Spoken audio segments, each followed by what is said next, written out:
Okay, thank you all. So I'm Giovanni, for the ones who don't know me. I used to be also conference chair here many years ago, so I'm always happy to come back.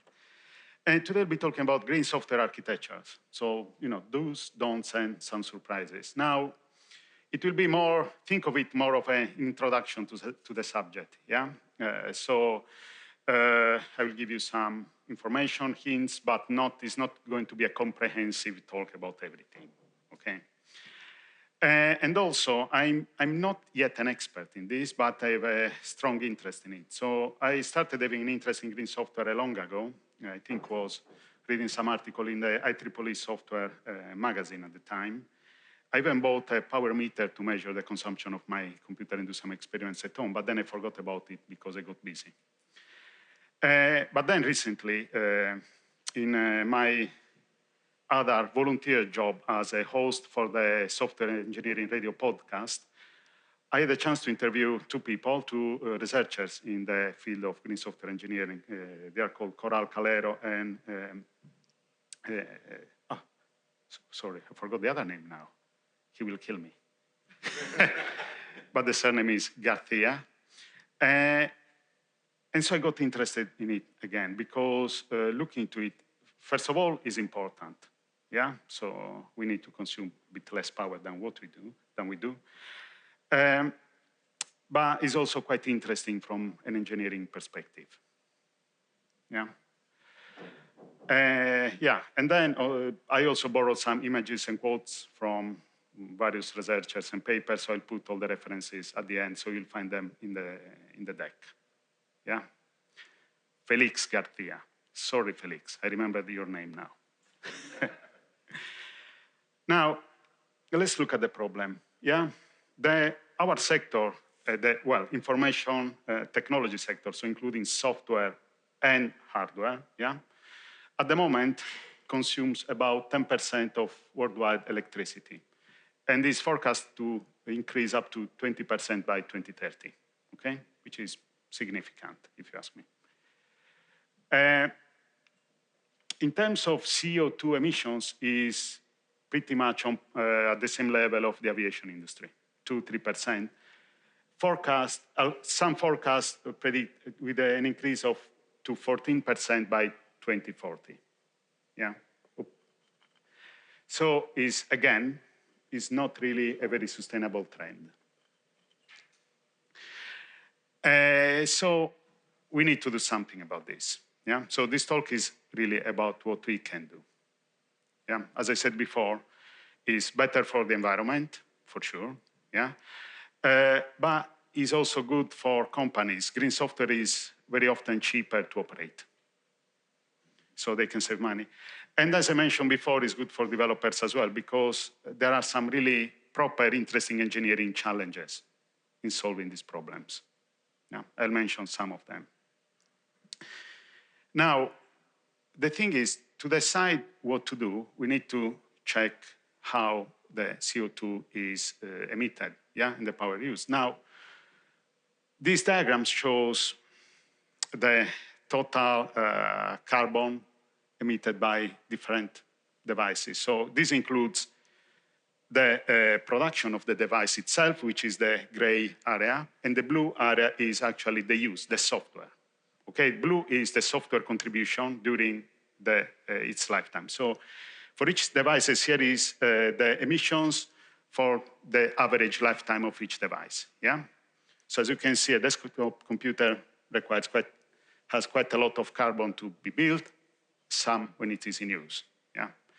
This thing, FTP TV, is actually quite interesting. These are the flat panel TVs that are so in fashion nowadays. Yeah. Look, actually producing them is extremely expensive. And this is smartphones, which seems like the software doesn't really count much for them. But with smartphones, there is an interesting thing. Now, when you look at this diagram, this is per device, okay? So it's not total, it's per device. At the moment, I think we have around 8 billion smartphones in the world. So the total CO2 emitted by, or consumed for smartphones dwarfs the total for desktops and laptops. So if you look at this per device, seems to be, this is green. If you consider the total impact, this is enormous compared to the others. Yeah. Now, looking at this, we say, well, the problem is hardware. Yeah. So what can we do? Has anybody got any ideas of what we can do? Write software for existing hardware that's backwards compatible for long time? That's a very good one. So writing software for existing hardware that is backward compatible for a long time. In fact, this is one of the things that I mentioned as well.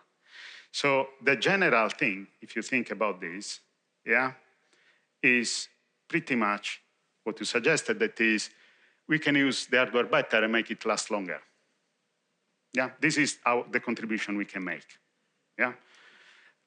Today, I will not be talking about what companies should do in terms of their marketing efforts. Yeah, because of course, if you talk to Apple, they want to sell new iPhones every year, which is not really, which goes against greener, greener ICT, or Apple or any other producer is pretty much the same. So this requires also a change in business strategies from these companies, which are not the subject of this particular talk. Today, I'll try to focus on what we as developers can do. Yeah. Okay. But this is pretty much what we need to do. Yeah? Make sure that we use hardware for longer. One of the papers I found as an interesting, mentioned some interesting stuff about, I think is a Microsoft Xbox. I think the first one, if I'm not mistaken, was designed to last 10 years. So by design, yeah, they decided, okay, this thing is going to last 10 years. And they made it work. So that there are really no excuses. If we want to make this happen, we can do that. Think also about cars. I mean, we don't buy a car every 3 years. Maybe some people do, but most can keep a car for 10, 20 years maybe. Yeah. Now, this is all good. Unfortunately, there is a tiny snag. To creating and operating energy efficient software is hard. Yeah, it's hard because, as we'll see, some things are just difficult to do, but we don't even have the tools. So even if the research has gone on for a number of years, yeah, many, I think probably 2-3 decades, we still don't have many tools available. Yeah, so for example, do you know of any APIs you can use to check how much power your application is consuming in real time? Yeah, this would be a basic tool for testing what we are doing. Yeah. So, but we'll see we have some proxies we can use. But to give you an example, so the tools are not there yet. Yeah.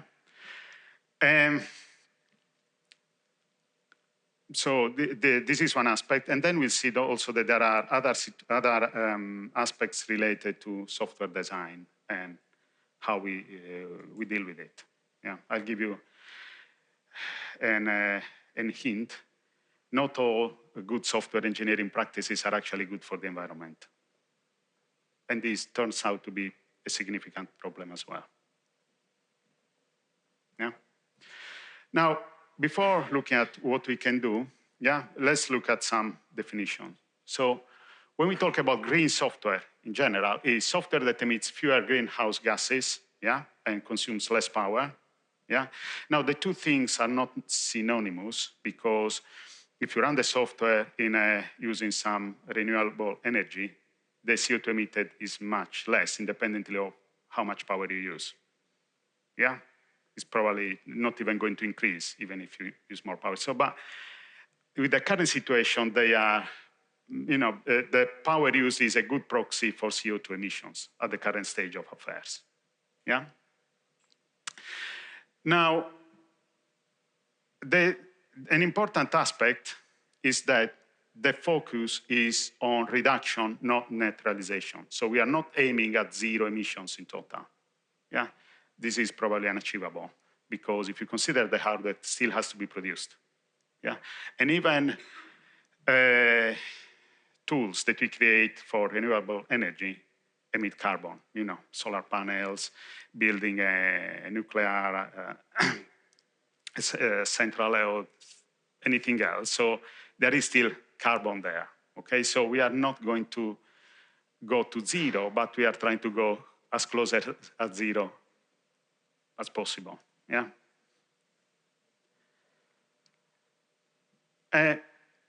When we look also at the green software, now there is also, I'll give you links to the Green Software Foundation, which is a non-profit where also big companies, it's financed by big companies. I think Microsoft is one of them, probably Google and others. So they're doing lots of work around green software, patterns, and all these kind of things. They have this categorization of green software. So they say that green software can be carbon efficient or carbon aware. Yeah. Now, these categories are not mutually exclusive. The same system can be everything. Yeah. So when we go with carbon efficient, yeah, is about emitting less carbon. Okay. So these are the situations where it could be energy efficient, use less power, and so less carbon as a result, or hardware efficient, needs smaller hardware, and so again, less carbon as a result because the smaller hardware is produced more easily. Yeah? Okay, and carbon aware is an interesting thing because it's mostly about how you run the software.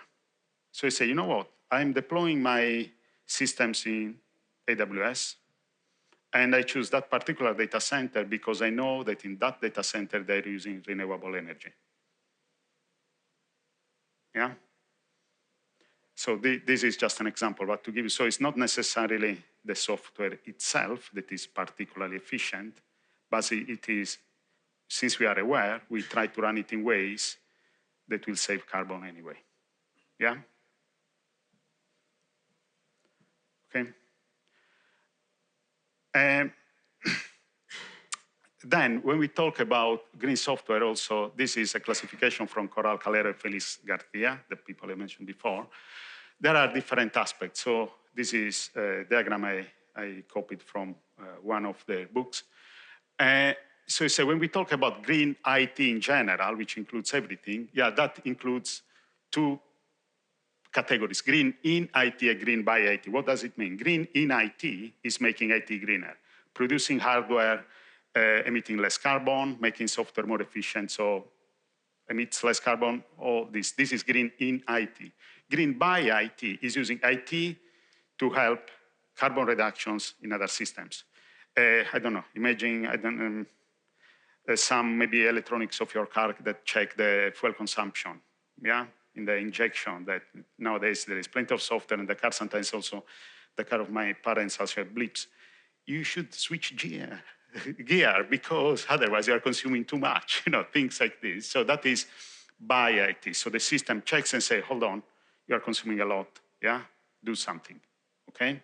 So in general, when it is green in, you are talking about making the thing green, and green by is using this thing to make green something else, okay? And so the same goes with software, green in software, green by software, yeah? Green in software, let's make applications efficient. Green by software, let's automate some processes that will deploy something in a greener place, with a kind of load shifting into a greener data center at the appropriate time. Yeah, so the automation itself is for the green by. Yeah, is it clear? Okay. Then there is the concept of greenability. I took this definition again from one of the references, but making it short, greenability is, if you like, is the software quality that defines greenness of an application. Yeah, the same way we talk about security, scalability. Greenability is how green is this thing? Yeah, yeah. Scalability, make it more scalable. We need to handle more connections per unit of time. Greenability is make it greener, use less power, emit less carbon. Yeah.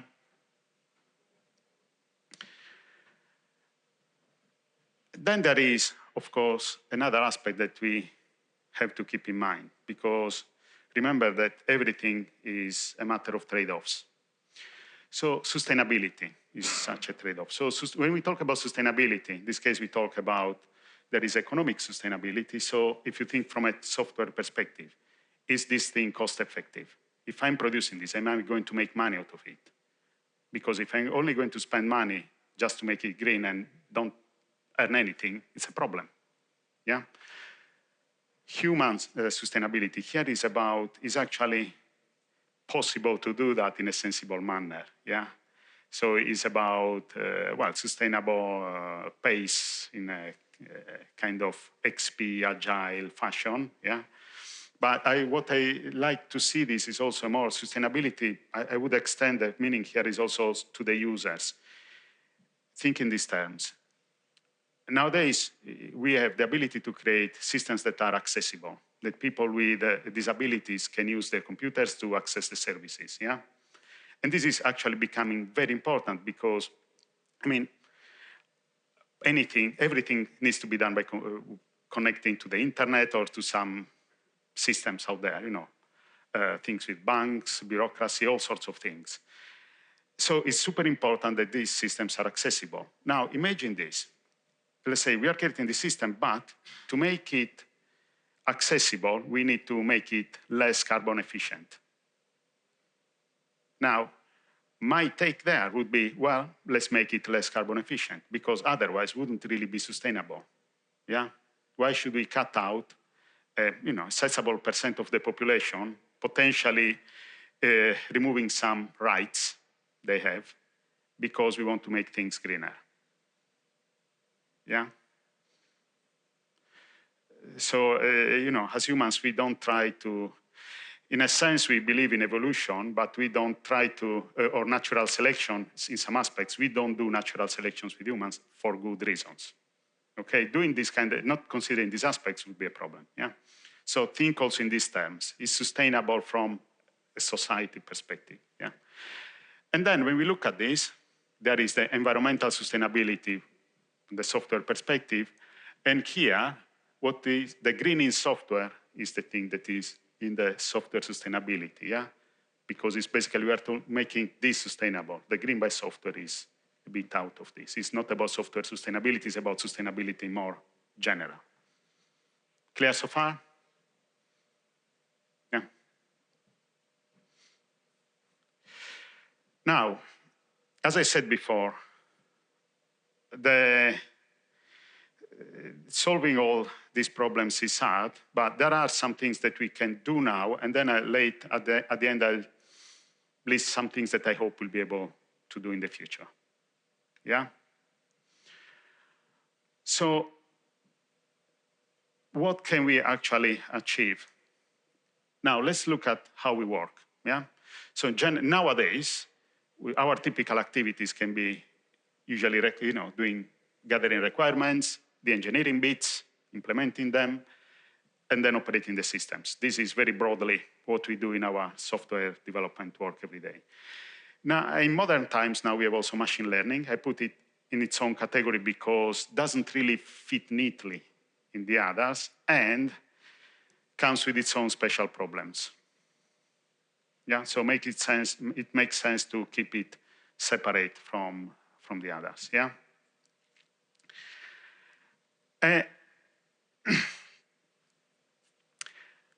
One thing that is important to say is, at the present time, our biggest wins in terms of saving CO2 and power is with operations. Yeah, because we'll see that there is easier to improve operability of systems than making them more efficient. Yeah, so if we acquire the ability to make our systems more efficient, the wins can be much, much bigger than simply improving operability. Yeah. However, the costs we'll see that are much higher. It's more difficult. That said, requirements engineering are still important because they are enablers for operations. Yeah, we'll see that. So let's talk about the requirements. Yeah? Any ideas of what we can do to make our requirements a bit greener?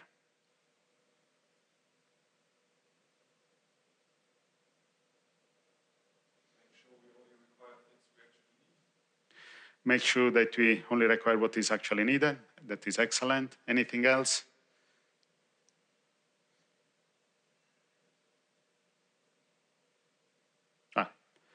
I'll give it to you. So, first of all, make greenability a first-class requirement. Yeah? So, is not simply make the system scalable, performant, but it's also, well, let's look at how much we are polluting here.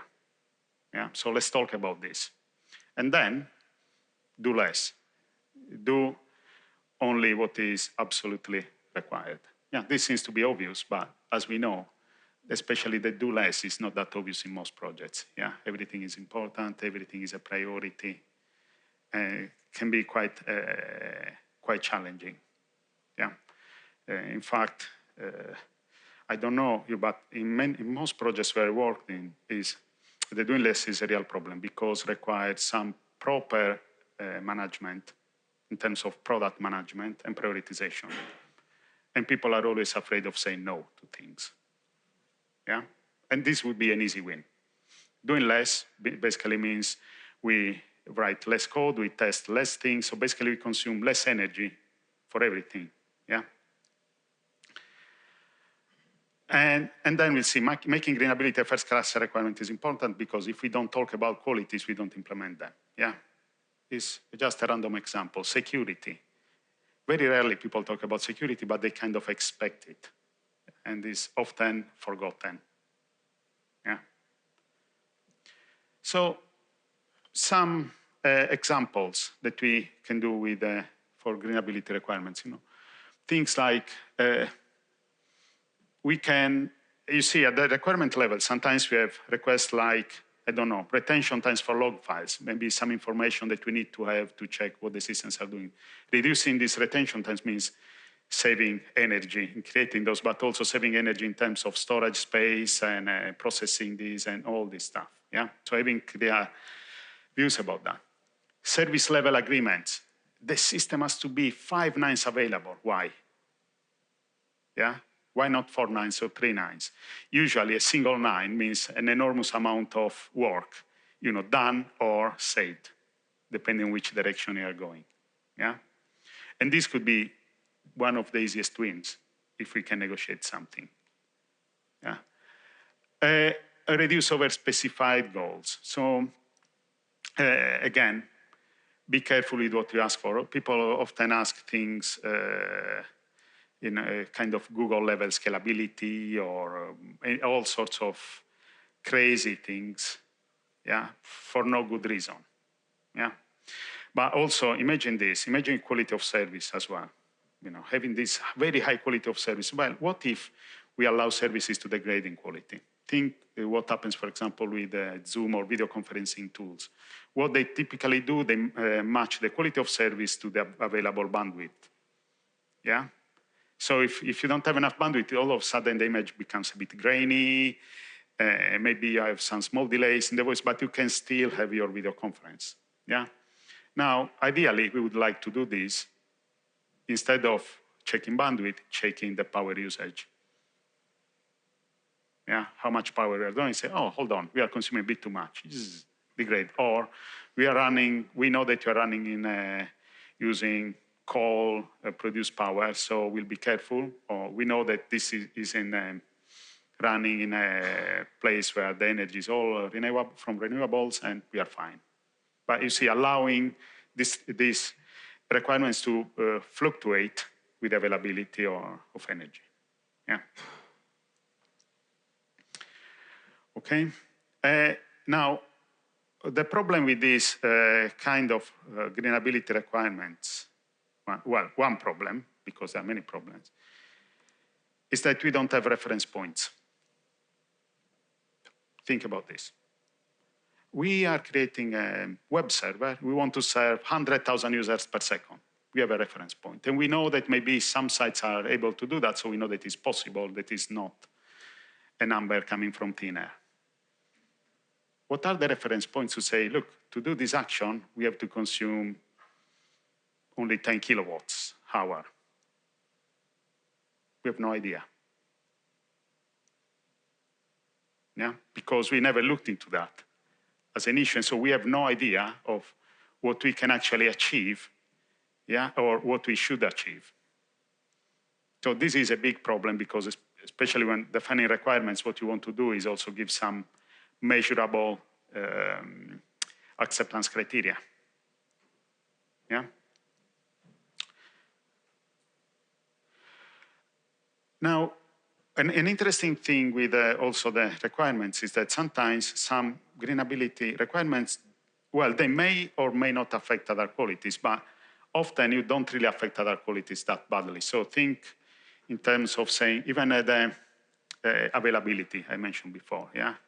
It's like, we still need our 5 nines. Then you think about this. Well, can we actually use, for example, serverless system? So instead of designing our system to run in a box, we use, I don't know, we deploy on Amazon with the Lambdas, and there is the auto-scaling, scaling up and down automatically, so you use only the power you need, for example.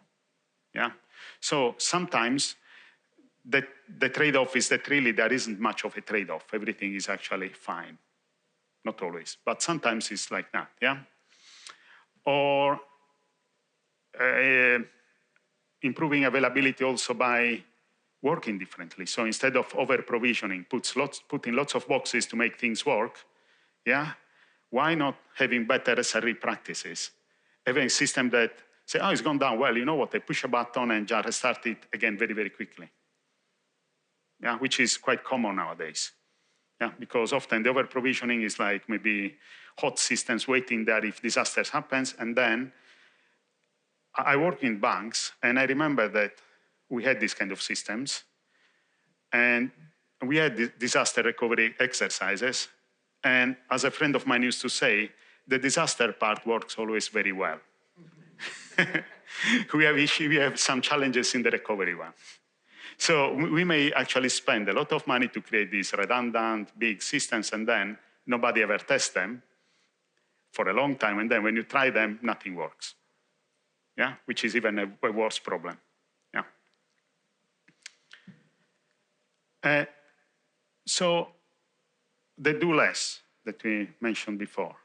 Avoid implementing unnecessary features. Now, I know that we said a few things before, but also one thing that I want to add is, it seems that the usage of features also follows some kind of Pareto rule, the 80-20 rule. Yeah, in most applications, people use a small chunk of all the features available. Yeah. One example is, for example, for this is the rare times I use PowerPoint. I just use 2-3 pieces of functionality, and the rest for me is just a confusing mess of stuff. Yeah. You might have the same experience with these tools. Yeah. So it's like, why are those things there? Yeah, because there are maybe 3 people that use them. Yeah, so do less, avoid that. Yeah. And other aspects of doing less is that, apart from what we mentioned before about product management and prioritization, is that doing less, apart from saving money, actually helps other qualities like security. The smaller your code base is, the fewer things the code base does, the smaller the attack surface for hackers.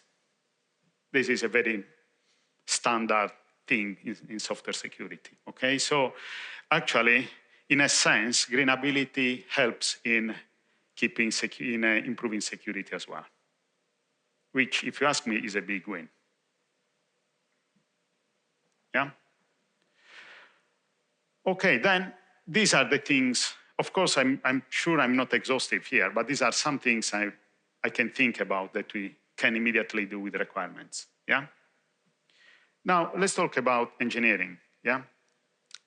Engineering, as I said before, includes all the activities we do. We'll see in a moment. But from a green software perspective, is pretty much about energy efficiency. Okay, so if we look from the green software angle, in engineering, it's like, how do we save energy so we produce less carbon? Yeah. Now,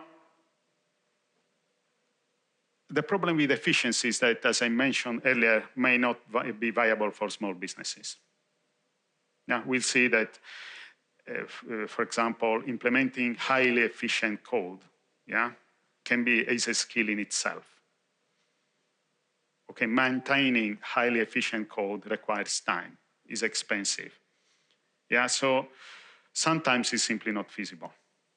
In this respect, we also need to remember again the trade-offs with sustainability. Yeah, so this trade-off, I'll mention this probably several times in talk because it's important, yeah. Okay, so this is a warning. So high efficiency is probably very possible at Google, big companies, Amazon, Microsoft, but small startups, writing highly efficient code really is probably not possible. Even if I have to say that working in some startups, sometimes they think they're writing highly efficient code. Yeah, but it's actually highly, well, I don't want to use the words I usually use to describe this stuff. Okay, so it's not only inefficient, but it's also unmanageable. So, okay, so I said, it's hard, time-consuming, and expensive. Yeah, and there is another aspect that efficiency can reduce resilience. So part of efficiency is when you try to create a system that is efficient, yeah, you try to, we'll try to use, for example, the hardware to the maximum. Yeah, multi-tenancy, running several things, the same hardware. And now think of situations where several, I don't know, virtual machines running the same hardware, and then you have a bug in the system, and then one of the machines affects the other. So you may have your own business running on one of the machines. You have mine, there is a bug, and somehow something that happens in mine affects your application. Yeah. Okay, so this is could be a performance risk, could be a more serious security risk. Okay, so it's not improving efficiency. It does not come for free. Yeah. So privacy and security become harder to manage. Yeah. So again, these are only some examples, but we need to keep this in mind.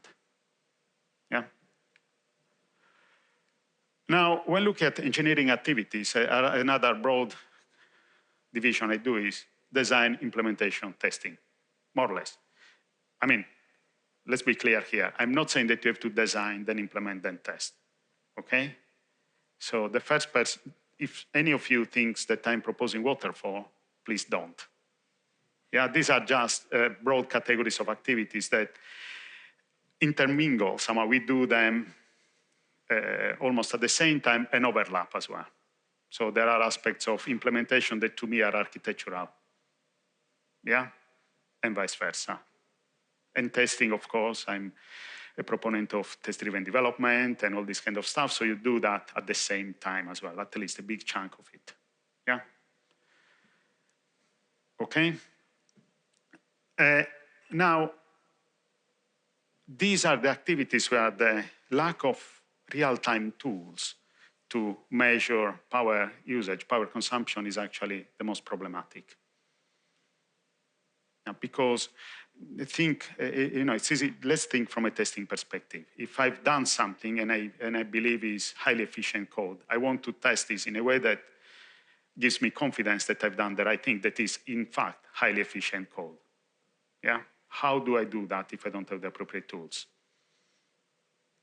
Yeah? So with when I test something for speed, I can always take the time before running the function, maybe run it 1,000 times to try to go to a steady state, take the time when I'm done, and then I can have a pretty good estimate of how fast it is. I don't have API say, okay, give me the power used so far, run this thing, give me the power now, or something equivalent. Yeah. Okay. However, there are some proxy metrics we can use. Yeah. So it's CPU, GPU cycles. The GPU cycles are particularly important for people that use machine learning models. And the running costs. Yeah. So now, also on top of this, we can assume, I think I mentioned this at the very beginning, that power usage is a good proxy to measure carbon efficiency, at least nowadays, yeah, and the current state of affairs we are moving towards more renewable energy, but most of it is still not renewable, yeah? So they are is a good proxy, yeah? So we are going to do to the second derivative of the proxy here, because what happens is that CPU utilization is a proxy we can use to measure power consumption.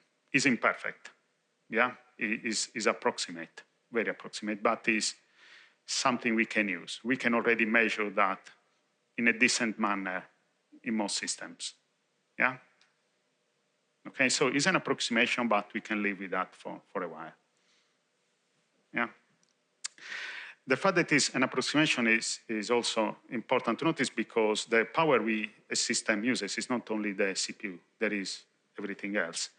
There is the memory use, the disks, peripherals, network, whatever, all sorts of other things that are used, yeah? And I'll show you an example about that in a minute. The other aspect is running costs. Again, these are, especially if you, well, I think they work very well in the cloud, but probably also on systems on premises, yeah? If your electricity bill is increasing or decreasing, will tell you if your systems are running inefficiently or more efficiently. But with cloud deployments is particularly interesting because there, depending on how much stuff you deploy on Amazon or Google or Azure, you can see your bill that skyrockets, yeah? And when you reduce the number of things you need and you pay less, it's actually a pretty good proxy. Also, those cloud providers are highly optimized to save energy, yeah? Because the less they spend in energy, the higher their earnings are. Yeah, so we can use that, but the running costs, unfortunately, are not really useful for testing, kind of real-time testing of things. We'll see that they have a place in operations, though. Yeah. Now, this is an example I took from one of the references just to show you a mobile phone power use. As you can see, so this is the power consumption in milliwatts, and these are the various devices, how much consumed. So you see there is quite a lot of stuff there that uses the power of the batteries. Yeah, so we say we go with the CPU usage, but there is quite a bit of other stuff going on. Now, with mobile phones, we are a bit more in luck because applications can check how much battery is left. And so the applications are easier to write that in a self-adapting manner and save power. Yeah. With backend servers, we are not in such luck at the moment. Yeah.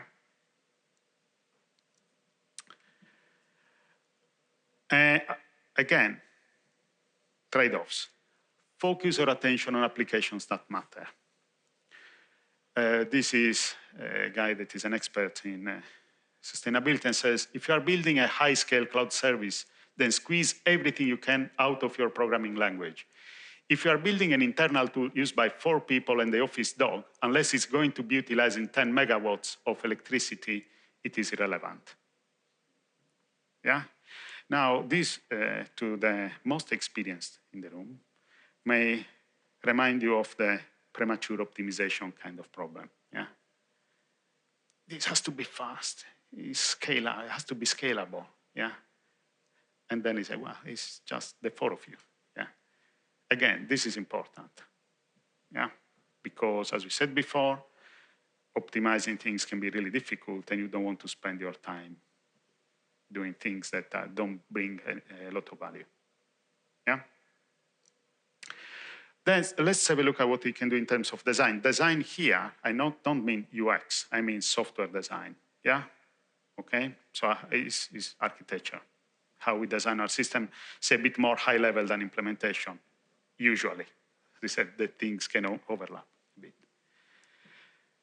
Now, when we talk about greenability, like any other qualities, design has to be intentional. Yeah? Now, many systems evolve in a way that they just evolve in an organic manner. Yeah? Oh, we have to implement this new functionality. We have no time. Yeah, well, let's do this in this way. Then we'll come back later and make it secure, make it green, make it scalable, make it whatever. And then we forget because there is the next high priority to deal with. And we know that for all qualities of our systems, the design has to be intentional. Yeah? Retrofitting any quality is going to be extremely difficult. Okay? So this is, I think it should be obvious. I mean, probably I'm stating what should be obvious, but is unfortunately less obvious than it seems. Yeah? And that's the intention. And we can, as I mentioned several times, they can be designed in a way that they are more carbon aware or more energy efficient or hardware efficient or a mix of these based on the trade-offs we have to balance. Yeah. So if you have a problem that in our company, we really need to do this, but all we know is Python, which is not very carbon efficient. What can we do this? Well, you know, we can deploy this in this data center that is powered by renewable energy. Great, carbon aware. We solve a problem. Yeah? Okay? Or, you know, we may have to decide that we cannot deploy this somewhere else because the only data center we have is actually carbon intensive. And I say, you know, for this particular system, we have to use some different technology and learn it and spend more. Okay, so this is part of the intentional bits, yeah?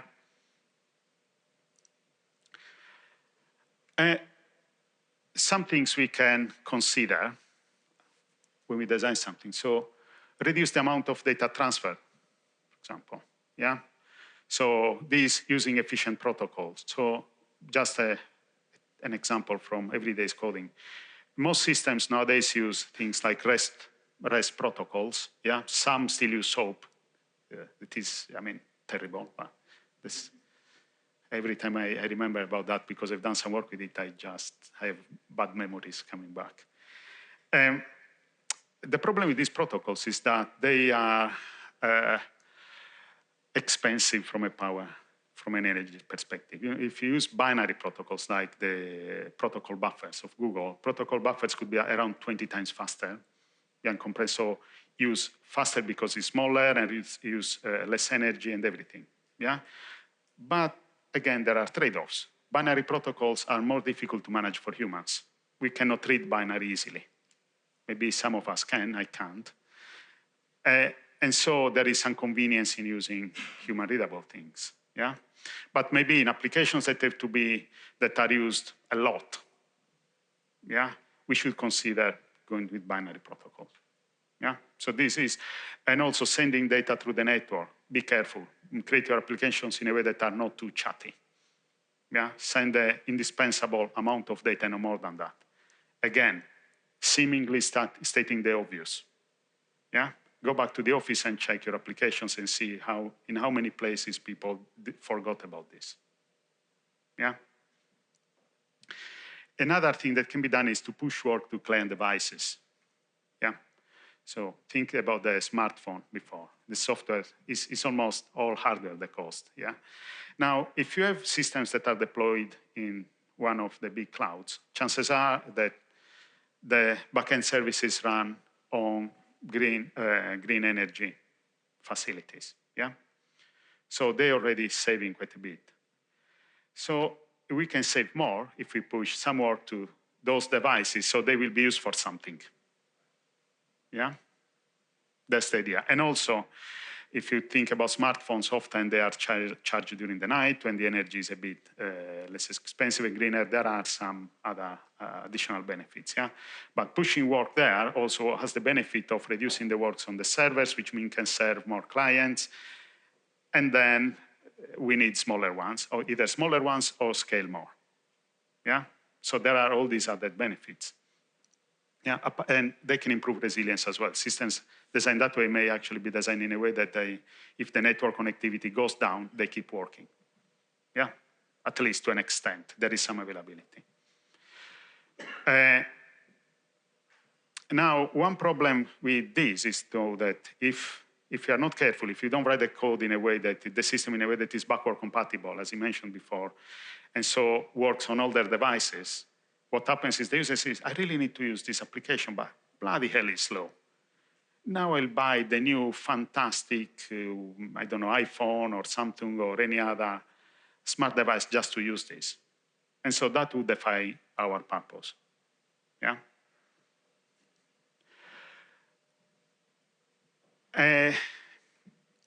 Another aspect we can do, yeah, this one, now this seems to be a bit, to me, when I put that, looks a bit odd. But then I decided to put this optimizing the databases. Why? Because I still don't understand why in almost every single team I see that they forget to put indexes and stuff in the databases. Happens so often that is really upsetting. I mean, we have worked with databases for a long, long time, yeah?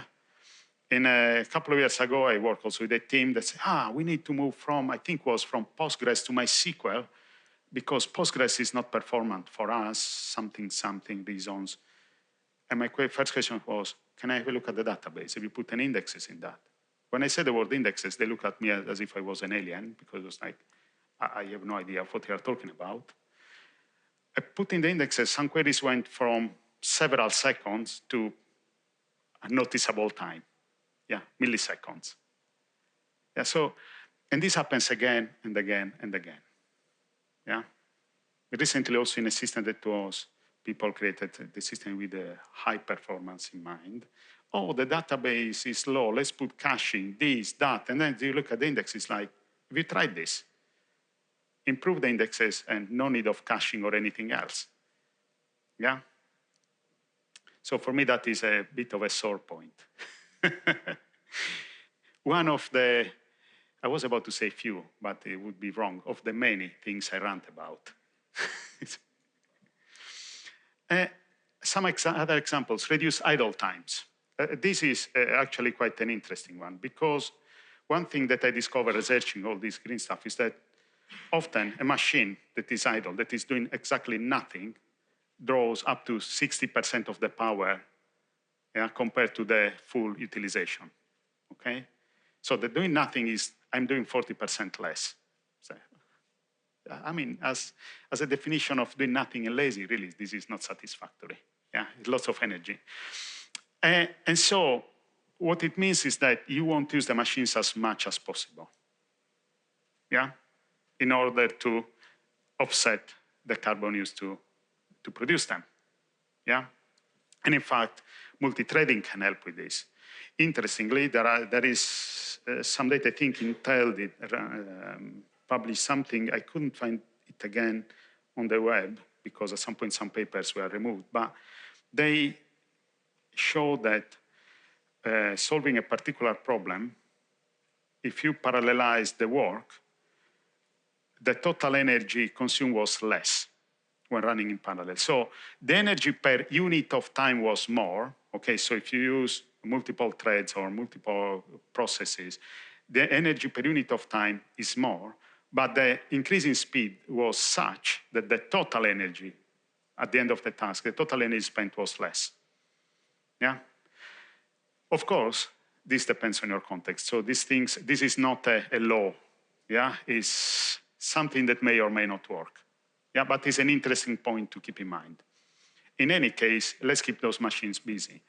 And a good way to do this is, for example, to deploy things on the cloud as well. Often, when companies have their own data centers with the hardware there, maybe the utilization goes 20, 30%, more or less. Yeah. Also because to keep them busy at all times with and being able to serve the peak times requires an ability to dynamically scale that for a typical company, if they have their own hardware, is probably not feasible. Yeah.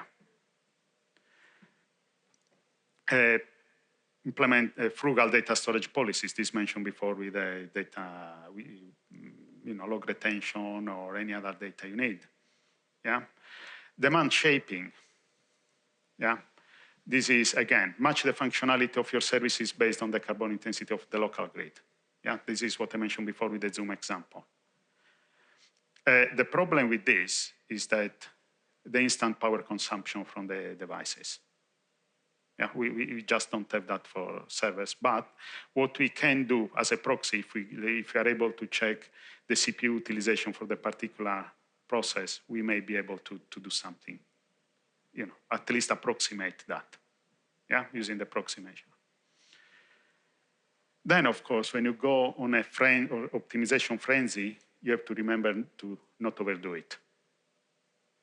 Remember sustainability again, yeah? This goes pretty much with everything we do. I give you some random example that is not about sustainability, but to anchor this also to other things that sometimes people overdo. One is refactoring. Instead of refactoring the things that we change the most, sometimes people, by chance, look at some random code and say, oh, this is ugly. And maybe that code doesn't need to be changed because it's fine. It works.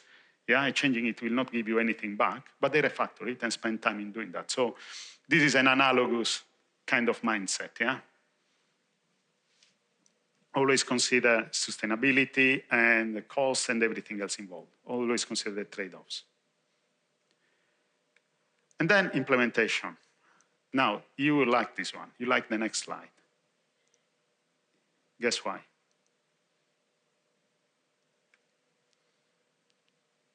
Language wars. This is a programmer's favorite. Now, this is based on a study that was done to check which languages are greener in a way. Now, as you can see, this conference is mostly C++ people, so you can be happy that it's towards the top, but not as good as C, sorry.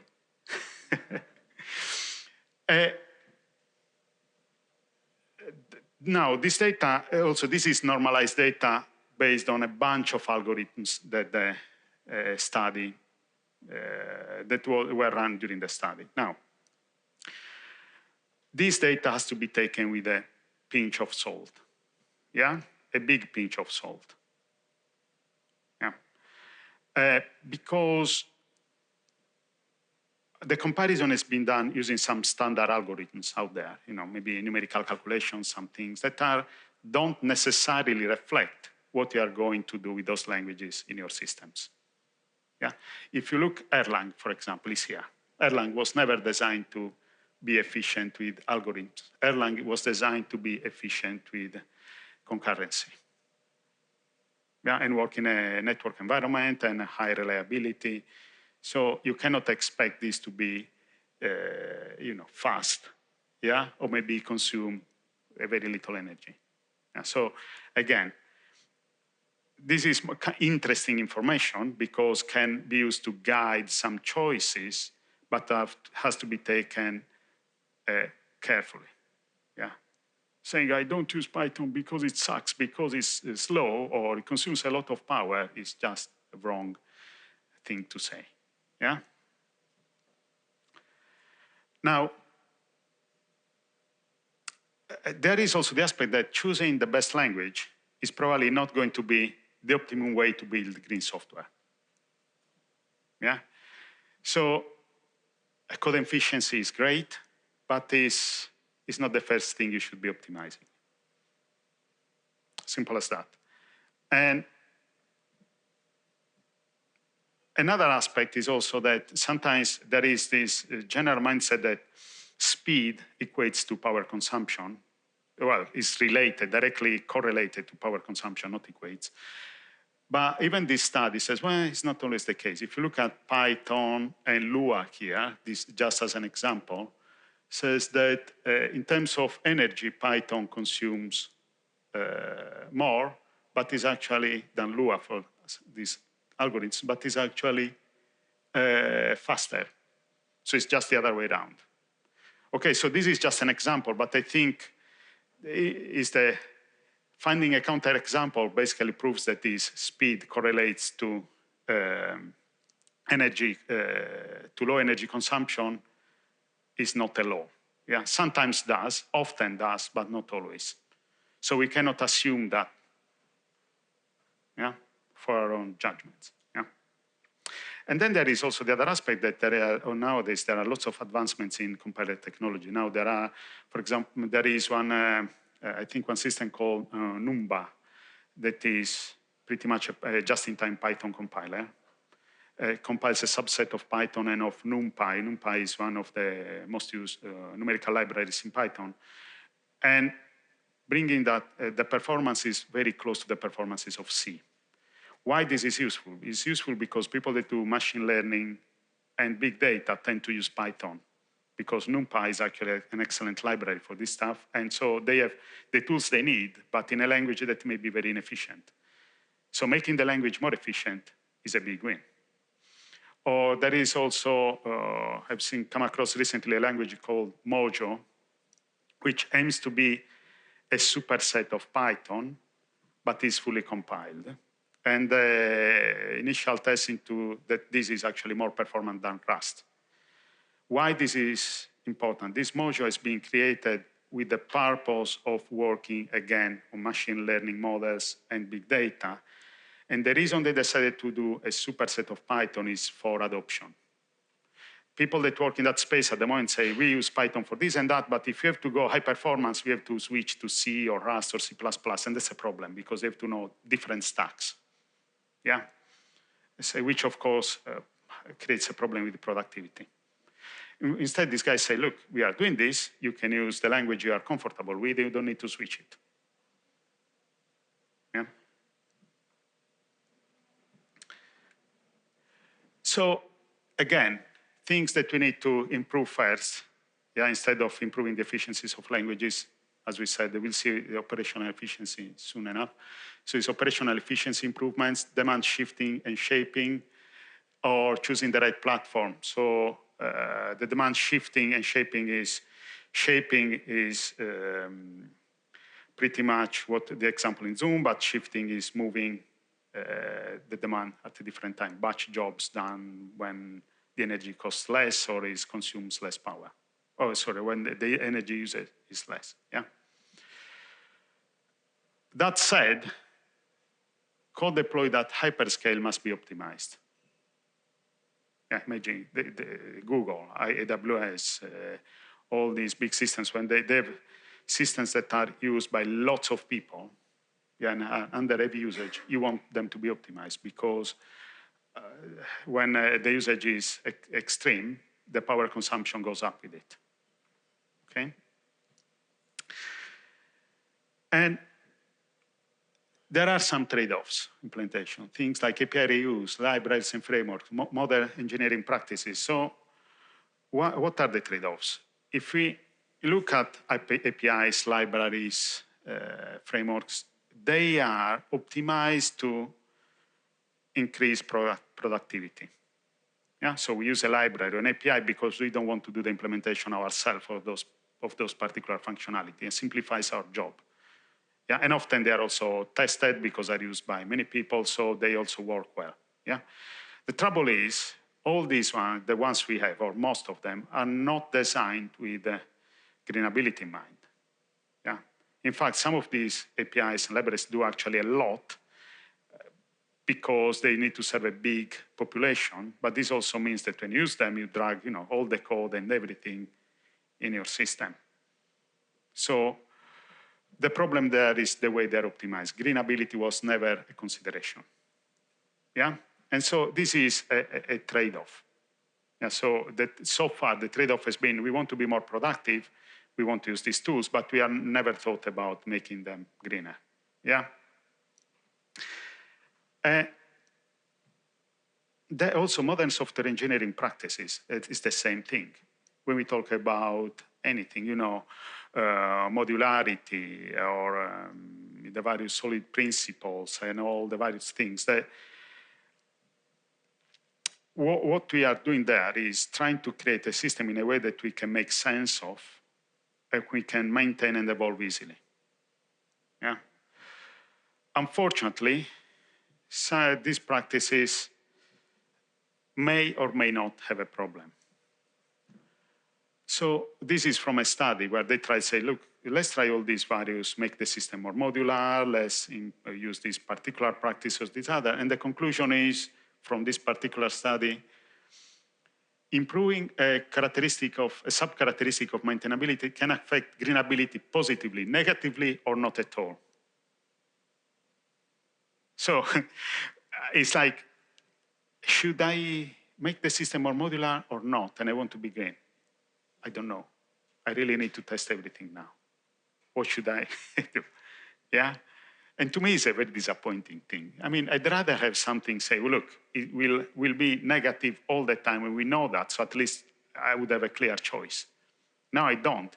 In one study that I've seen, what they did was they took some code with some God class, some object-oriented code with a God class. For the ones that don't know, God class is a class that has lots of stuff, very coupled, not cohesive.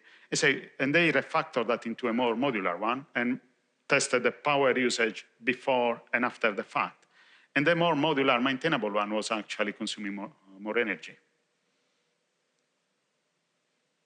Yeah, so these aspects to me are interesting, are challenges, but also are kind of problems, because the fact that we don't have clarity in this at the moment is the problem. Yeah. But not all is lost. We can still do something also with this madness. So cleaning up code and data. So cleaning up code is pretty much remove everything that is actually not used in your application. Yeah, we mentioned that before again. Just if you have dead code, remove that. Don't compile it, don't test it, because if you have stuff that is not used, again, you're going to spend money and power to maintain it, test it, compile. I would say also keep your code tidy. Don't overdo your beautiful frameworks.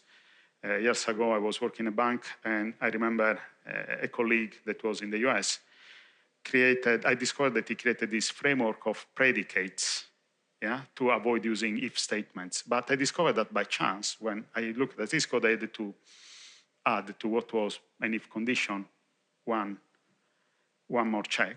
So I go to the code and say, what is going on here? I don't understand it. Then look at that, I understand there was all this predicate framework, all written big and lots of stuff, and was used only in that particular place, nowhere else.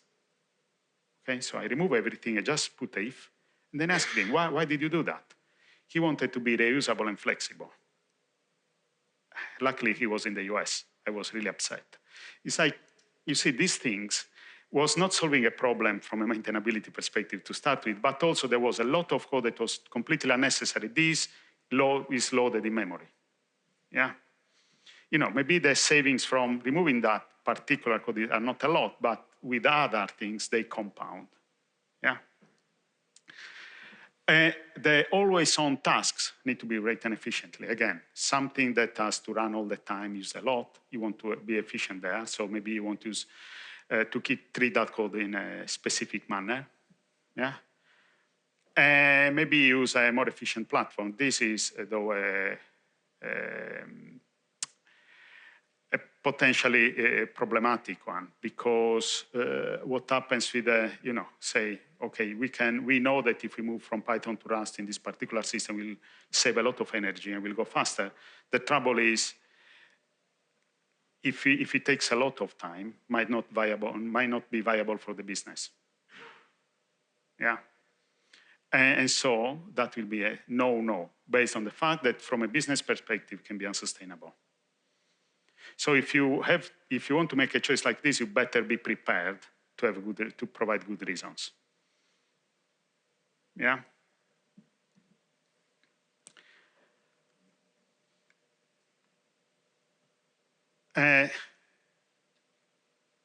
So this is, again, the thing I said I will be reminding you all the time. Consider, again, productivity and sustainability as well.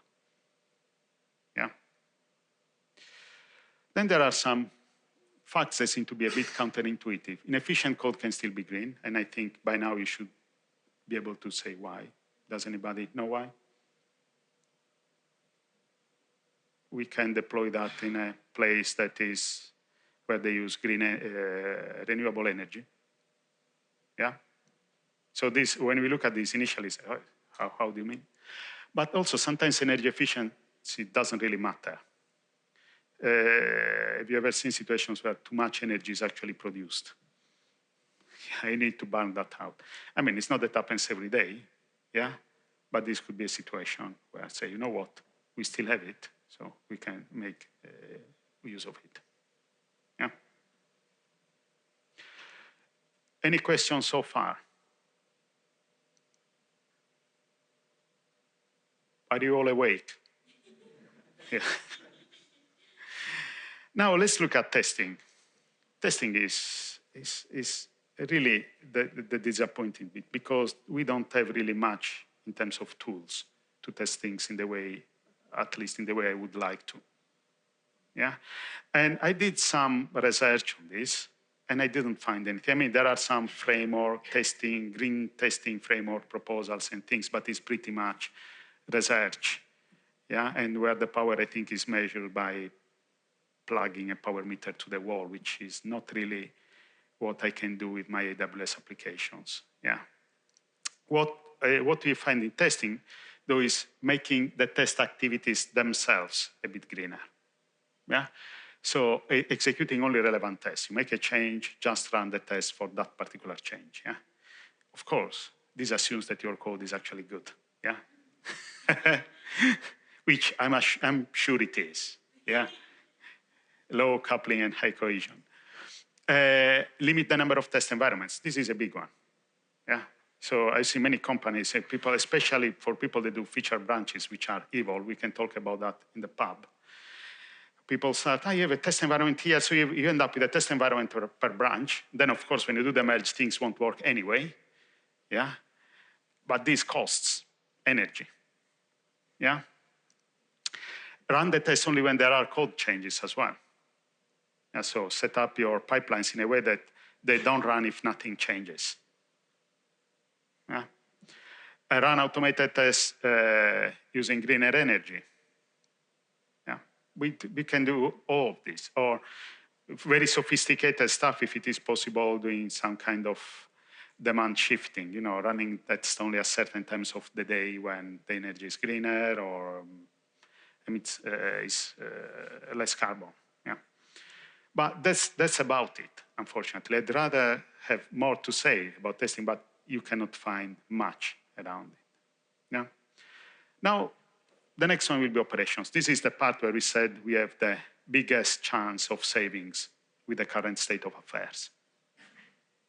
Yeah. So when we talk about operations in the context of green software, is about operational efficiency. Yeah. Minimize the resources to provide the services without affecting other qualities. So we have to provide some services. We have some requirements for the various qualities in terms of availability, performances, security, whatever else. And we say, how do we run this thing in such a way that we say can save energy? Yeah. Of course, as you can imagine, designing the system appropriately helps with this. Yeah. If you want to do caching next to the users using a content delivery network, you probably better have some static data to cache that is appropriate. I mean, the system has to work with the caching, yeah? Okay, so with appropriate policies for updating the data and all this kind of stuff. So designing the software appropriately is important, okay? Now, apparently, improving operational efficiency can cut carbon emissions 5 to 10-fold. This is big. Yeah. And the interesting thing is that we don't need to use special tools with that. Yeah. So most of the tools we have for monitoring and for deploying and everything else are there already. Yeah. Because sometimes it's just simply switch off that bloody service that nobody's using. Yeah. Okay, so it's less effective than code efficiency. Code efficiency can improve by much more than that, but costs much less to do, yeah, and requires a much lower effort. This is, again, a matter of trade-offs, yeah.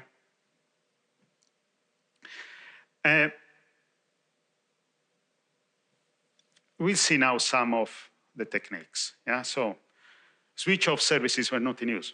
When a company was consulting for before, what we did was we would switch off all the test environments during the night because everybody was on the same time zone, and during weekends. So nobody would do any out of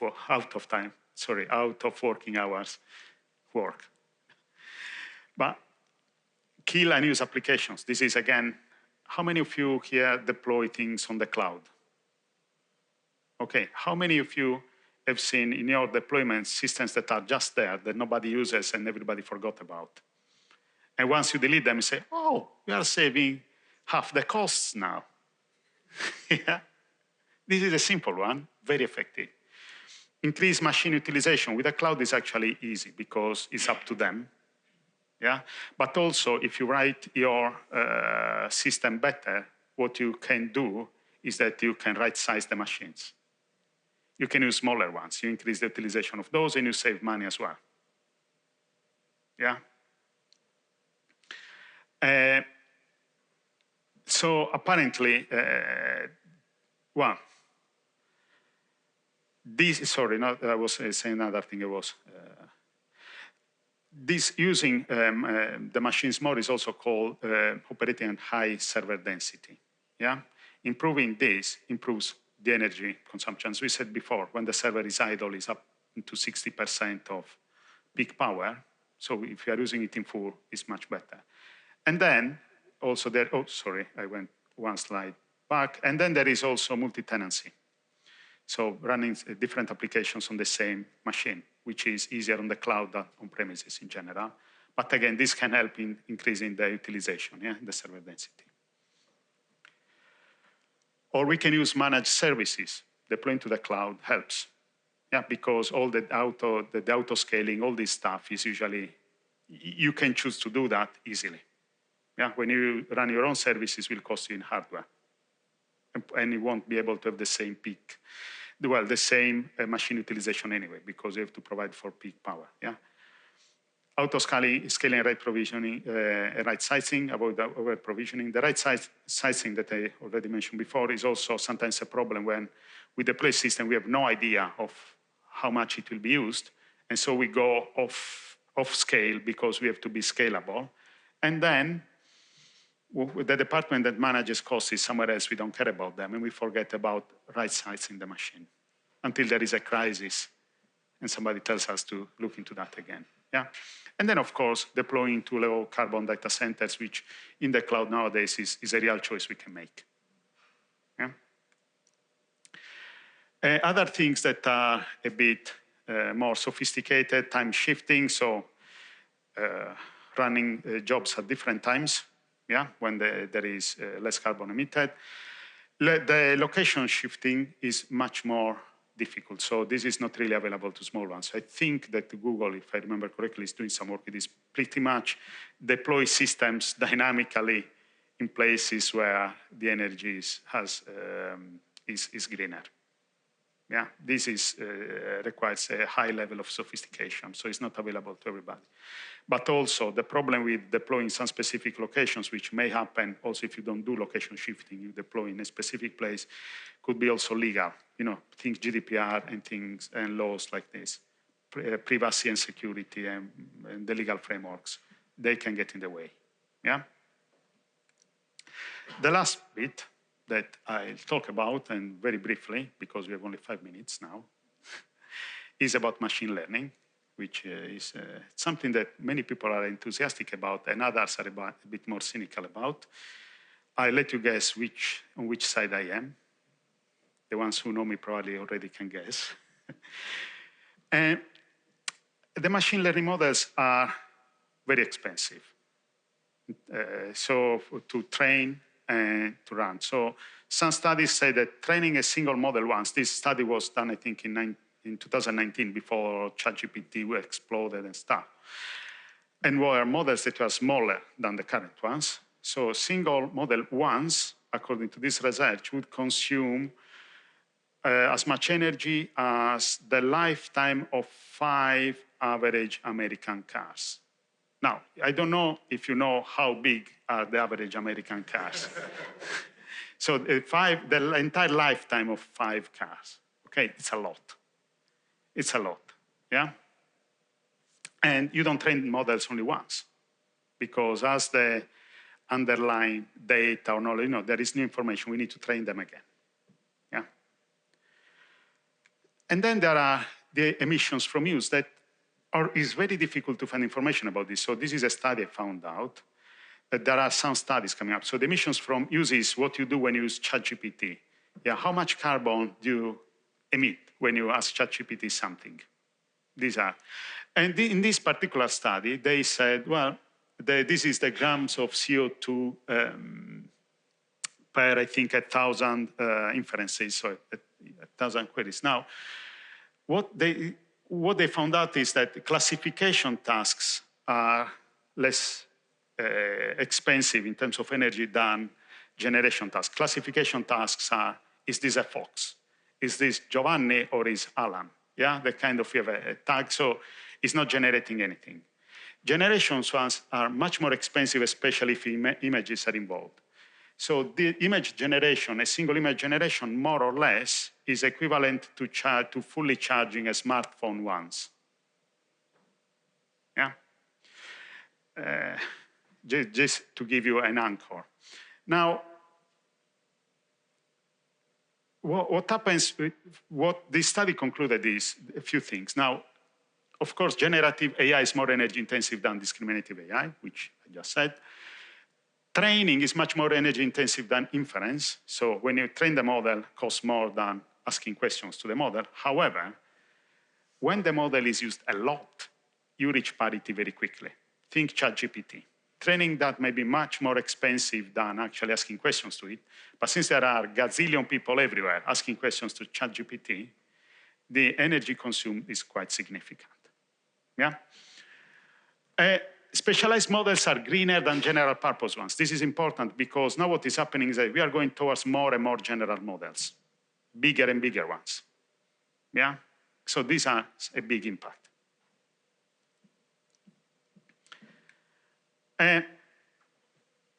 Talking about the models, also the accuracy matters. And there is a trade-off between accuracy and energy. So this is another study. Say, you know what, in this particular model, we reduced accuracy from 94.3% to 93.2 is what, 1.1%. And we save a whopping 77% of energy. That is quite a lot, yeah? Now, why this is important? Because basically this says, you know what, match the model to what you really want to achieve. If you want to suggest someone this on Netflix, this movie is going to be interesting to you, even if the model is 80% accurate, 70% accurate, nobody cares, yeah? Of course, if you use the model to do something that, in tasks that involve loss of life, the game changes completely, yeah? So again, here is about right-sizing the things. And at the moment, I think the machine learning community is starting to think about this, because before, of course, the exciting bit is how accurate this thing can be. Now it should be, well, hold on a minute. With the energy we consume, we really need to be careful here, yeah? And now I'll be finishing, hopefully, almost on time. And the future. So I actually expect significant improvements, or I hope so, yeah? I hope that we'll have real-time tools to measure power usage so we can actually do something as engineers and run our tests. Greener open source libraries. That green starts to actually have an impact also in the way we create open source software. That we find a way to do that. Improved compilers and languages. This is already happening. So for example, if a compiler could actually solve for me the problem with, you keep your code modular and everything very nice and works, and I'll take care of making it efficient, that would be great.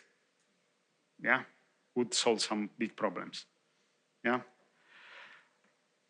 Better tools to test green requirements, improvements in machine learning models. I think there is work in that area as well. Yeah, for the power use, so to use less power. And then here with the question mark, updated software engineering principles and practices, I don't know. But to me, this seems to be an interesting, potentially interesting research topic. Because as engineers, so far, we ignored what now is a requirement. So maybe there is a way to write software that is greener, that is still doesn't mean that you have to write some horrible stuff all the time. Yeah? So the conclusion, green software is hard but important, and we need to do something about it. We can and need to do something, despite the incompleteness of the models and everything, of the tools and the tools available and everything, and the approximations we have to use. And hopefully the future will be bright with the new expectations, and maybe we will still be alive and not bound down to a crisp. Thank you very much.